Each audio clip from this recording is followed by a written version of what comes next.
जब भी कोई बच्चा क्लास 12th में आता है तो उसका सबसे पहला एम होता है कि मुझे 90 से 95% लानी है। अभी पेपर के लिए 15 से 20 दिन बचे हुए हैं। क्या लगता है कि आप लोग कहाँ स्टैंड आउट कर रहे हैं? कुछ पढ़ रहे हो कि नहीं पढ़ रहे हो? आखिरी के 15 से 20 दिन में भी ये पॉसिबल है कि आप 90 से 95% ला सकते हैं। ज़रूरत है सही स्ट्रेटेजी की, ज़रूरत है एक प्रॉपर प्लान की, ज़रूरत है सही तरीके से पढ़ने की। हेलो एवरीवन, आज यार मैं अपने बारे में ज़्यादा कुछ नहीं बताऊंगा, सीधा तुम लोगों से डायरेक्ट बात करता हूँ क्यों नहीं हो रही है पढ़ाई। जब क्लास 12th में आए थे तो तुम लोग का एम था कि 90 से 95% लाना है, और अब जब 15 से 20 दिन बचे हुए हैं तो मेरे पास मैसेज आ रहे हैं कि सर पास करवा दो, कुछ इंपॉर्टेंट बता दो। आधे से ज़्यादा लोग बोल रहे हैं सर डर लग रहा है, पढ़ नहीं पा रहे। क्यों नहीं हो पा रही है पढ़ाई? मैं ये वजह जानना चाहता हूँ। अब जब मैं बच्चों से पूछता हूँ कि पढ़ाई क्यों नहीं हो पा रही, उनके तरह तरह के बहाने बोलते हैं। सर शादी आ गई थी, कोई बोल रहा है कि सर दोस्त की बर्थडे पार्टी में गए, कोई बोलता है सर बीमार हो गए, कोई बोलता है सर बंदी छोड़ के चली गई। ऐसे अलग अलग तरह के तुम बहाने बात, ये केवल बहाने हैं, बहाने हैं। तुम अपने आप को एक्सक्यूज दे रहे हो मेहनत से बचाने के लिए। इस बात ध्यान रखना, अगर कोई तुम्हारा दोस्त तुमसे ये बोल रहा है कि अभी तो मैंने पढ़ना शुरू भी नहीं किया, पेपर के जो गैप लेंगे हम तो उसी में पढ़ लेंगे और बस टॉप मार जाएंगे, तो ध्यान रखना वो तुम्हें बेवकूफ़ बना रहा है और कुछ नहीं कर रहा है। इस वक्त हर स्टूडेंट 15 से 20 दिन बचे हुए हैं, रगड़ रहा है, मेहनत कर रहा है, अपने आप को बिल्कुल 100% देने का काम कर रहा है। अगर तुम लोग 100% अपना नहीं दे रहे हो, ठीक है, तो ये तुम लोग की बहुत बड़ी गलती है। खैर, अगर अभी तक तुम लोगों ने कुछ नहीं पढ़ा है तो टेंशन लेने की ज़रूरत नहीं है। पहले क्या करो, अपनी तरफ से अपनी गलती एक्सेप्ट करो कि हाँ मेरे से गलती हो गई, मैंने अभी तक कुछ भी नहीं पढ़ा, ये मेरी गलती है। अब गलती एक्सेप्ट कर ली है, अब तुम्हें क्या करना है, बहुत ज़्यादा मेहनत करने की ज़रूरत है इन आखिरी के 15-20 दिन। मैं कुछ तुम लोग को इंपॉर्टेंट टिप्स बताऊंगा कि कैसे फिजिक्स के एग्जाम में तुम लोग बहुत अच्छा स्कोर कर सकते हो, कैसे तुम लोग को पढ़ना है। अगर तुम लोगों ने अभी तक कुछ भी, देखो जिसने अभी तक पढ़ रखा है उसके लिए तो बहुत ही अच्छा होने वाला है। उसके लिए मतलब उतनी प्रॉब्लम आने नहीं वाली, या उसको उतना ज़्यादा हाई प्रेशर भी महसूस नहीं होगा, या उसको उतना रगड़ने की जरूरत नहीं पड़ेगी, क्योंकि उसने एक बार पढ़ रखा है ना। लेकिन जिसने नहीं पढ़ रखा उसे बहुत ज़्यादा मेहनत की जरूरत है। तो इस वीडियो के अंदर मैं कुछ बहुत इंपॉर्टेंट टिप्स बताऊंगा जो कि तुम्हें बहुत हेल्प करेगी कि कैसे तुम बोर्ड एग्जाम के अंदर 90 से 95% स्कोर कर सकते हो। मैंने बहुत सारे ऐसे बच्चों को देखा है पिछले साल जो आखिरी के 20-25 दिन या फिर मान के चलो 15-20 दिन पढ़ के 90 से 95% ले आए, और प्री बोर्ड तक देखो तो उनके नंबर आ रहे थे 50% के आसपास, 60% के आसपास, पास हो रहे थे जस्ट बाउंड्री पे। और जब बोर्ड एग्जाम में उनके नंबर देखे तो 70 में से 60 आ रहे, 65 आ रहे। जरूरत है सही स्ट्रेटेजी की, सही तरीके से पढ़ने की और अपने आप को बिल्कुल रगड़ने की। सबसे पहले आप लोगों को क्या करना है कि आपको अपने डेली गोल्स बनाने हैं, ठीक है। बहुत सारे बच्चों के मैसेज आते हैं कि सर मैं पढ़ने तो बैठता हूँ, सुबह के टाइम पढ़ने बैठता हूँ, बट सर समझ में नहीं आता, लगता है कि फिजिक्स पढ़ूं, केमिस्ट्री पढ़ूं कि क्या पढ़ूं। अरे भाई तो गोल बनाओ ना। अगर गोल ही नहीं बनाओगे तो पता कैसे चलेगा कि किस टाइम पे क्या पढ़ना है। जैसे सुबह उठ गए मान के चलो, तो सुबह जैसे 6 बजे उठ रहे हो तो चलो 6 से 10 फिजिक्स पढ़ ली, फिर थोड़ा सा गैप दे दिया, फिर हमने क्या क्या 4 घंटे केमिस्ट्री पढ़ ली, या फिर मैथ से हो तो मैथ पढ़ ली या बायो पढ़ ली। सर इतना पढ़ना पड़ेगा 10 से 12 घंटे? हाँ पढ़ना पड़ेगा। जब साल भर नहीं पढ़ा है तो आखिरी में तुम लोग को इतनी ही मेहनत करनी पड़ेगी। तो सबसे इंपॉर्टेंट है कि अपने डेली गोल्स बनाओ, डेली गोल्स बनाओ कि आज मुझे ये करना है, और टाइम मत देखो। सबसे बढ़िया चीज मैं बता रहा हूँ तुम लोग को कि टाइम तो देखो मत। क्या होता है ना कि जैसे हम पढ़ रहे होते हैं, ठीक है, अभी तो देखो वैसे भी एग्जाम है तो तुम लोग का मन अपने आप लगेगा पढ़ने का, क्योंकि पेपर का प्रेशर ही तुम लोगों से अभी मेहनत करवाएगा। अगर पेपर नहीं होते तो कौन मेहनत कर रहा है? घड़ी को मत देखो यार, ठीक है। बहुत लोग क्या होते हैं घंटे देख के पढ़ाई करते हैं कि मैं 6 बजे बैठूंगा और 10 बजे उठूंगा या 9 बजे। ये मत करो बस, क्योंकि क्या होता है कि फिर घड़ी के हिसाब से तुम लोग पढ़ाई कर रहे होते हो। ज्यादा बेटर है कि अपने गोल बनाओ कि मुझे 6 से 10 या जितने देर भी तुम्हें पढ़ना है, ठीक है, मुझे फिजिक्स के ये चैप्टर कंप्लीट करने, या फिजिक्स का मुझे ये न्यूमेरिकल लगाने, या फिर केमिस्ट्री में मुझे ऑर्गेनिक रिएक्शन याद करनी। तो गोल्स बनाओ कि मुझे ये टॉपिक कंप्लीट करना है। टाइम का गोल मत बनाओ, ठीक है, वरना रियलिटी में कुछ कंप्लीट नहीं हो पाएगा। तो ये आपका सबसे पहला इंपॉर्टेंट पॉइंट। दूसरे पे बात करते हैं। दूसरा इंपॉर्टेंट पॉइंट है से नो टू एवरीवन। सर इसका क्या मतलब है? इसका मतलब देखो बेटा ये है कि अगर आपके घर वाले आपसे बोलते हैं कि बेटा ये जाके काम कर दे, ठीक है, या स्कूल का टीचर आपसे बोल रहा है चलो देखो प्रैक्टिकल है, तो वो मैं थोड़ी बहुत मजबूरी आपकी समझ सकता हूँ कि हाँ फाइल वगैरह आपको बनानी पड़ेगी। बट अगर मान के चलो आप अभी वैसे भी शादियों का सीजन बहुत ज्यादा चल रहा है, तो अभी शादी में जाना अवॉइड करो। मैं रियलिटी बता रहा हूँ, अभी अवॉइड कर दो, चाहे कितनी ही क्लोज शादी हो, ठीक है, या जा रहे हो तो बिल्कुल फॉर्मेलिटी शक्ल दिखा के आ जाओ, इससे ज्यादा नहीं करना है। या फिर घर वाले आपके, अगर आपके घर वाले आपसे बोल रहे हैं कि जा ये काम कर दे या तू ये काम कर दे, ठीक है, अभी पढ़ाई बाद में कर लेना, मना कर दो। उनसे सीधा बोलो कि मैं फेल हो जाऊंगा, ठीक है, मैं फेल हो जाऊंगा और मुझे फेल नहीं होना है, ठीक है, मुझे पढ़ाई करनी है। तो कोई भी इंपॉर्टेंट ध्यान रखना है, किसी का भी कॉल आ रहा है, कोई इंस्टाग्राम है तो इंस्टाग्राम डिलीट कर दो, फेसबुक डिलीट कर दो, जो करना है करो, ठीक है, लेकिन ध्यान रखना हर चीज को नो कर दो। इन 15 से 20 दिन में केवल आपकी किताबों से दोस्ती होनी चाहिए। ये दूसरा इंपॉर्टेंट पॉइंट। अब चलते हैं आगे। ये तो मैंने बता दिया कि कैसे करना है, ठीक है, क्या क्या इंपॉर्टेंट पॉइंट्स हैं। अब सर पढ़े कैसे? दिक्कत तो मेन ये है कि आधों को तो यही नहीं पता कि हम पढ़ना शुरू कैसे करें। जैसे मैं आपको फिजिक्स के चैप्टर्स दिखाने का काम करता हूँ। ये हमारे सामने चैप्टर लिखे हुए हैं, कुछ चैप्टर शायद आगे होंगे, हाँ कुछ चैप्टर। ये आपके सामने फिजिक्स का पूरा सिलेबस लिखा हुआ है, पूरे के पूरे आपके 14 चैप्टर हैं। अब इन 14 चैप्टर में क्या है, कुछ चैप्टर ऐसे हैं जो बहुत ज्यादा बड़े हैं और कुछ चैप्टर ऐसे हैं मॉडरेट हैं और कुछ ऐसे हैं बहुत छोटे हैं। आप पहले क्या करो, जो छोटे चैप्टर हैं उनसे शुरुआत करो। सर छोटे चैप्टर क्यों करें, मतलब उनकी तो वेटेज भी कम नंबर की है, तो फिर उनसे क्या फायदा होगा? देखो ऐसा होगा कि क्या होगा कि अभी तक तुम लोगों ने वैसे भी कुछ नहीं पढ़ा है, ठीक है, कुछ भी तुम लोगों ने पढ़ा नहीं है, तो मतलब तुम लोग को तुम्हारा दिमाग अभी भी वैसे प्रोसेसिंग स्टेट में नहीं है। मतलब मैं ये कहना चाहता हूं कि अभी तुम्हारा दिमाग जो है एक्टिव नहीं है। तो पहले आसान चैप्टर या छोटे चैप्टर से शुरू करो। जैसे मैं एग्जांपल तुम लोगों को देता हूं, जैसे देखो मैं बताऊं तो इलेक्ट्रोमैग्नेटिक वेव दे सकते हो, बहुत छोटा चैप्टर है, एक दिन में करने वाला चैप्टर है, कुछ नहीं करना है इसमें। स्पेक्ट्रम टॉपिक में हमारी यूवी रेडिएशन हो गई या फिर यूवी रेज हो गई या फिर हमारी क्या बोलते हैं एक्स रेज हो गई या फिर हमारी गामा रेज हो गई, इनके यूजेस वगैरह याद कर लेना, इन्हीं का क्वेश्चन आ रहा है, ज्यादा वेटेज नहीं है, 3 नंबर की है केवल। फिर आप वेव ऑप्टिक्स कर सकते हो। वेव ऑप्टिक्स में देखो आपको एक इंटरफेरेंस टॉपिक कंप्लीट करना है और एक कौन सा टॉपिक करना है, डिफ्रैक्शन। ये भी आपका 1 से 2 दिन वाला चैप्टर है। फिर मैं अगर बात करूं सेमीकंडक्टर, 7 नंबर की वेटेज है, मैं पूरा बोल रहा हूं, उसमें फ्री के नंबर है और कुछ भी नहीं है। क्या है देखो, N type P type semiconductor है, उसके बाद पीएन जंक्शन डायोड है, फॉरवर्ड रिवर्स बायसिंग, रेक्टिफायर तो यार ऐसा है कि वर्किंग करके चले जाना, हो जाएगा सब। तो एक दिन में करने वाला चैप्टर है। कैसे करना है वो भी बताऊंगा, ठीक है, थोड़ा पेशेंस रखो। पहले मैं बता रहा हूं क्या करना है। एटम, न्यूक्लियाई, ड्यूअल नेचर, इनकी वेटेज बहुत ज्यादा की नहीं है, 4 4 4, मतलब हर क्वेश्चन से 4 नंबर का एक क्वेश्चन आएगा। यही 2-3 साल से मैं नोटिस कर रहा हूं। लेकिन एक बात समझो, ये चैप्टर ऐसे बहुत छोटे हैं और आसान है। एटम चैप्टर में तो मोस्टली फॉर्मूले ही है। Dual nature of radiation and matter में हमारा फोटो इलेक्ट्रिक इफेक्ट है और थोड़ा सा वेव नेचर की बात की गई है। बहुत छोटे चैप्टर है, आप पहले इनको खत्म करो। 1 2 3 4, फिर आपका वेव ऑप्टिक्स हो गया, ठीक है। इन 6-7 चैप्टर को कंप्लीट कर लो।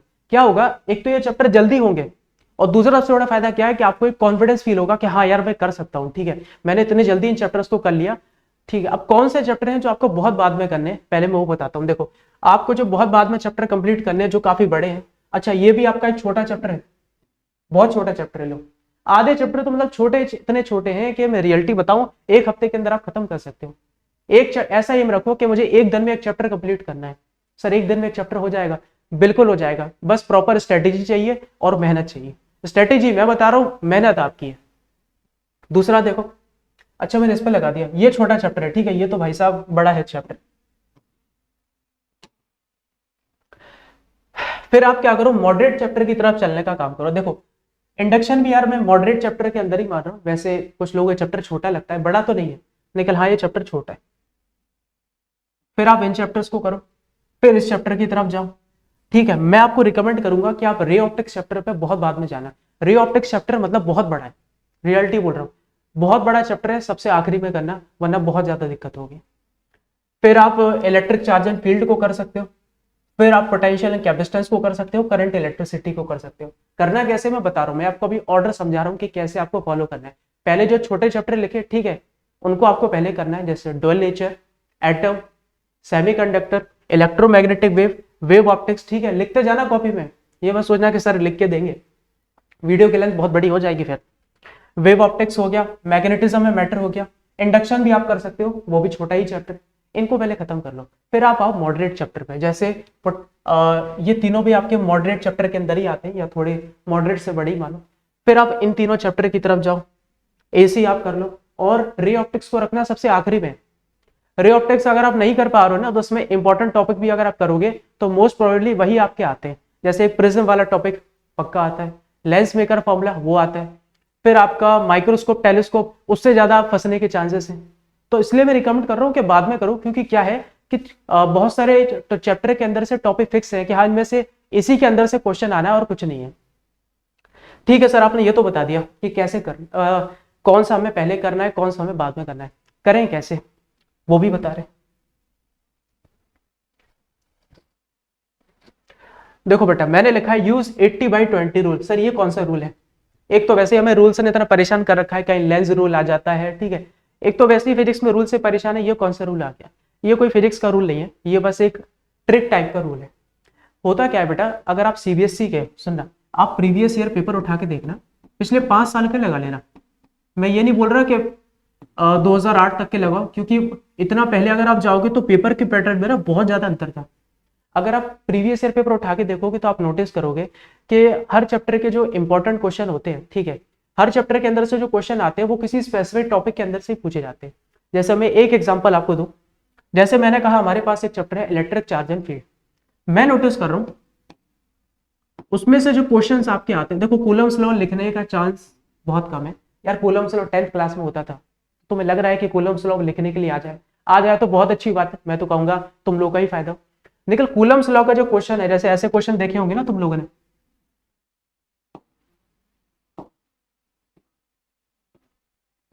ऐसे क्वेश्चन तुम लोगों ने देखे होंगे कि सर यहां पर एक चार्ज रखा है Q1, यहां पर एक चार्ज रखा है Q2, यहां पर एक चार्ज रखा है Q3। अब हमें यहां पर क्या करना है, नेट फोर्स निकालना है। ऐसे क्वेश्चन बहुत आ रहे होंगे, या फिर स्क्वायर के शेप में भी ऐसे क्वेश्चन आ सकते हैं। एक कूलम्स लॉ हो गया, एक आपका हो गया गॉस लॉ, ठीक है, एक आपका हो गया गॉस लॉ, और फिर आपकी इसकी एप्लीकेशन होगी। 80 से 90% चांस है कि आपके क्वेश्चन अगर आएंगे तो इन्हीं टॉपिक के अंदर से आ रहे हैं, ठीक है। सर फिर बाकी पोर्शन से देखो, बाकी पोर्शन से प्रूफ आ सकते हैं। जैसे आपका इक्वेटोरियल पोजीशन पर निकालने वाली, इक्वेटोरियल पोजीशन पे इलेक्ट्रिक फील्ड निकाली, उसका प्रूफ आ सकता है। ये प्रूफ अलग चीज हो गई, मैं क्वेश्चंस के लिए बता रहा हूँ। क्योंकि देखो जो सीधे क्वेश्चन होंगे बेटा वो तो कर ही लोगे, डेरिवेशन तो यार रट ही सकते हो ना, कम से कम डेरिवेशन नहीं करोगे तो फिर कैसे काम चलेगा। मैं ये बताने का काम कर रहा हूँ कि जो आपके न्यूमेरिकल्स रहेंगे या घुमावदार क्वेश्चन रहेंगे, 90%, मैं तो 90% बोल रहा हूँ, 80 भी नहीं, 90% चांस है कि इन्हीं टॉपिक के अंदर से फंस रहे हैं, ठीक है। अब जैसे मैं कैपेसिटेंस की बात करूं तो कैपेसिटेंस में देखो आपका प्रूफ आ गया, प्रूफ आ गया। और जनरली इसमें ऐसे क्वेश्चन आते हैं कि हमारे पास एक कैपेसिटेंस था, उसका सेपरेशन हमने डबल कर दिया, उसके अंदर डाइलेक्ट्रिक को इंसर्ट कर दिया। बताओ इलेक्ट्रिक फील्ड पे क्या फर्क पड़ेगा, बताओ चार्ज पे क्या फर्क पड़ेगा, बताओ चार्ज डेंसिटी पे, एक टर्म होती है एनर्जी डेंसिटी, उस पर क्या फर्क पड़ेगा। इस तरह के क्वेश्चन बन रहे हैं हर चैप्टर के अंदर, ऐसे टॉपिक फिक्स है। अगर आप लोग चाहते हो, सुनना, अगर आप लोग चाहते हो कि मैं हर चैप्टर के अंदर बताऊं कि किसमें से क्वेश्चन आने के चांसेस बहुत ज्यादा है, तो आपको कमेंट में मैसेज करके लिखना बताना पड़ेगा मुझे कि सर हाँ हमें क्वेश्चंस की वीडियो चाहिए, तभी मैं वीडियो बनाऊंगा, ठीक है। यार मुझे भी थोड़ा मोटिवेशन चाहिए, कमेंट जरूर कर देना यार, ताकि मुझे लगे कि हाँ चलो इतनी मेहनत जो तुम लोग के लिए की है, या इतना जो टिप्स वगैरह बता रहे हैं तुम लोग के कुछ काम आ रही है। तो अगर तुम लोग चाहते हो कि मैं वीडियो बनाऊं कुछ स्पेसिफिक टॉपिक के ऊपर जो जो इंपॉर्टेंट है हर चैप्टर के अंदर, तो बस कमेंट कर देना कि हाँ सर हमें इंपॉर्टेंट टॉपिक की वीडियो चाहिए, ठीक है। मुझे लगता है इतनी बात समझ गए। दूसरा पॉइंट मैंने बताया कि hand written notes. Hand written notes मतलब देखो ध्यान से देखो, अगर अभी लिखने बैठोगे तब तो हो गया काम भैया। एक चैप्टर जो है मान के चलो, जैसे रे ऑप्टिक्स की मैं बात कर लो, आराम से उसके नोट्स जो है 40 से 50 पेज के होंगे। बाकी चैप्टर को भी अगर मैं मॉडरेट चैप्टर बोलूं 25 से 30 पेज। सेमीकंडक्टर छोटा है बेटा, निकल इतना छोटा नहीं है कि एक पेज में खत्म हो जाए, वो भी 15 पेज, 10 से 12 पेज में आराम से आपका चैप्टर चला जाएगा, इतना बड़ा है। तो आप क्या करो, कहीं से नोट्स ले लो, ठीक है, या तो अपने दोस्त से ले सकते हो। प्रॉपर हैंडराइटिंग के नोट्स होना चाहिए, ऐसा ना हो कि दोस्त ने क्या लिखा है उसे खुद ही पता नहीं चल रहा, ऐसा बिल्कुल नहीं होना चाहिए।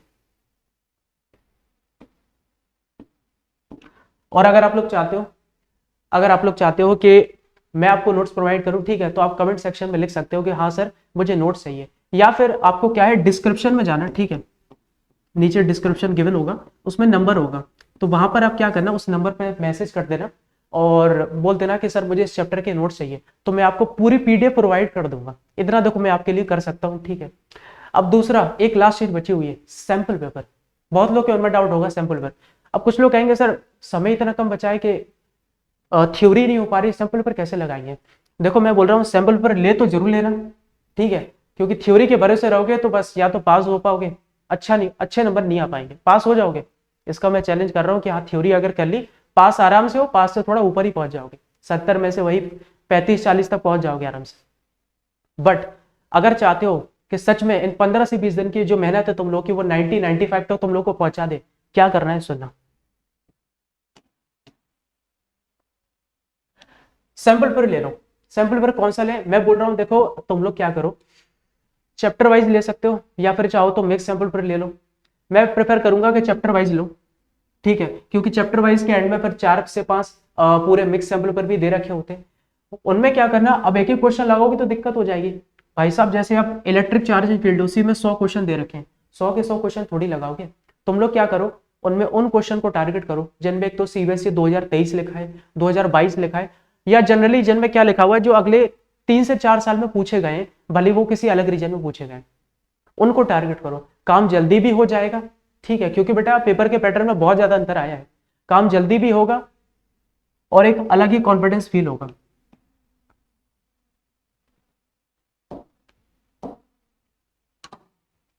तो इस वीडियो के अंदर यार यही था। अगर तुम लोग चाहते हो कि मैं अगली वीडियो उन इंपॉर्टेंट टॉपिक्स के ऊपर बनाऊं जिनसे सीबीएसई लगातार क्वेश्चन पूछता है, ठीक है, तो कमेंट जरूर कर देना कि हाँ सर हमें वो वीडियो चाहिए, जिससे कि हाँ मुझे मोटिवेशन मिले कि चलो मेरी मेहनत किसी के तो काम आ रही है। मेहनत जरूर करते रहो, ठीक है, लास्ट का टाइम है, अभी जो मेहनत करोगे ध्यान रखना वो फिर अगले साल भी बहुत काम आएगी। आगे चल के तुम ही लोगों में से कोई डॉक्टर बनेगा, कोई इंजीनियर बनेगा। मिलते हैं नेक्स्ट वीडियो के अंदर। Thank you.